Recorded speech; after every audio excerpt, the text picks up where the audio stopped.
I'm Baylor coach Art Briles, and you're watching Big12Sports.com.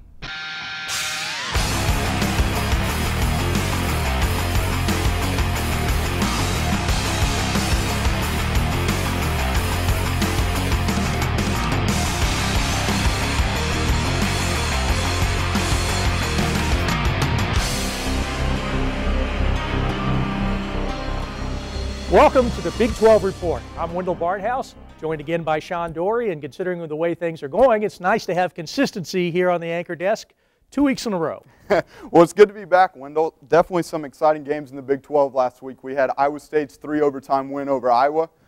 I have to say those Cyclones spurred on by my Paul Rhodes impression last week, so congratulations to them. But we're back to a full slate in football this week. Wendell, what 3 games have you circled on your calendar? Well, it's a big week for the Big 12 because so far the teams have only played 1 road game, and 6 teams are going to be going on the road this week. And one of those road games is this week's game of the century. Number 1 Oklahoma is going to be on the road at Tallahassee to play Florida State. Florida State is ranked number 5.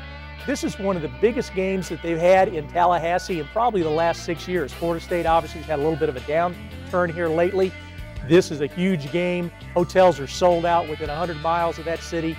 Oklahoma's challenge in this game, I think, is going to be their offensive line. Florida State's got a really nasty defense, and they love to get pressure on the quarterback. Oklahoma's offensive line is not only going to have to block to protect Landry Jones, but they're going to have to run the ball efficiently. Now, another road game for a Big 12 team is Texas. Now, they're off to a great 2-0 start, but they've got to play at UCLA.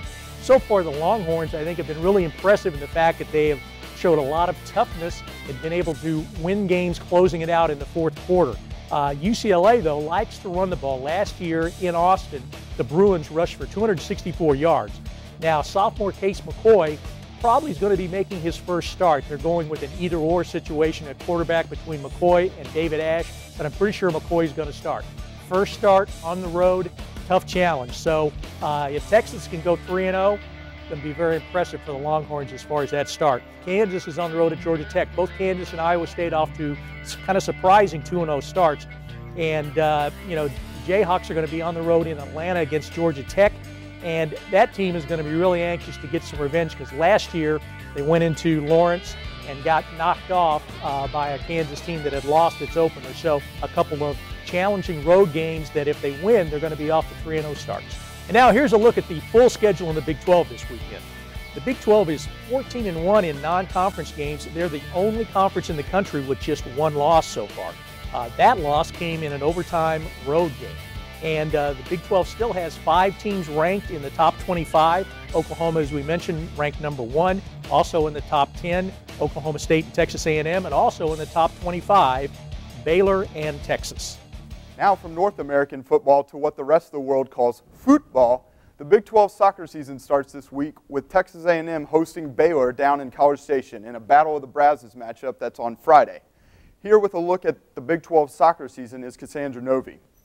Oklahoma State is the preseason favorite to win the regular season title.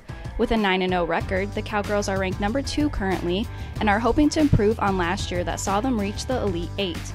The Big 12 has continually improved in soccer, but has yet to have a team reach the sport's Final Four. It's a league full of accomplishing players who can really accomplish a lot of things individually and with their groups. So, it's a very exciting season. I think it'll be really, really fun for fans all around Big 12 country to come out and see the games. Thanks, Cassandra. Well, the volleyball season is going to get cranked up as far as conference play next week. And so far in non-conference play, the Big 12 volleyball teams have been very successful. Now, here with a preview of volleyball is William Draper. Texas was voted by the coaches to win the regular season title. The Longhorns have reached the Final Four each of the last 3 seasons, but are hoping to break through and win a national title. Despite the fact that Texas is a heavy favorite, the coaches believe that top to bottom, the league competition will be fierce. There's some good teams in our conference. I really think it's more open than ever. Again, it's going to be very tough, top to bottom. I think there'll be some teams that surprise us. I think it's going to be just as wild a conference year as it ever was, and I'm looking forward to a great season of volleyball. Thanks, William, for that volleyball preview. And now, Wendell, it's time for your world-famous shout-outs. Yes, and they're patented, by the way, so be careful out there. All right, first of all, let's get back to volleyball pretty quick. Texas has been to the volleyball Final Four each of the last 3 seasons. 2 of those seasons ended with a loss to Penn State. Now, Texas got a little bit of revenge over the weekend when they upset number 2 Penn State in 5 sets.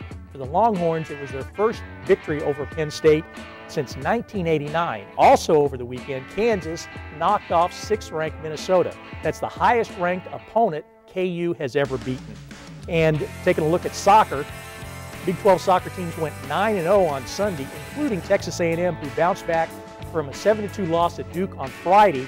But then they came back on Sunday and defeated number 2 North Carolina. The Aggies were trailing by 2 goals in the second half, but they rallied to win 4-3 in overtime. Also, Oklahoma State is up to number 2 in the polls. They're off to a 9-0 start. And for the third shout out this week, let's get back to football. We mentioned earlier in the show that Oklahoma is ranked number 1. Now, the Sooners ranked number 1 in this week's AP poll. It was the 100th time that the Sooners have topped the Associated Press poll. Now, that poll made its debut back in 1936. So it's one thing that's older than I am.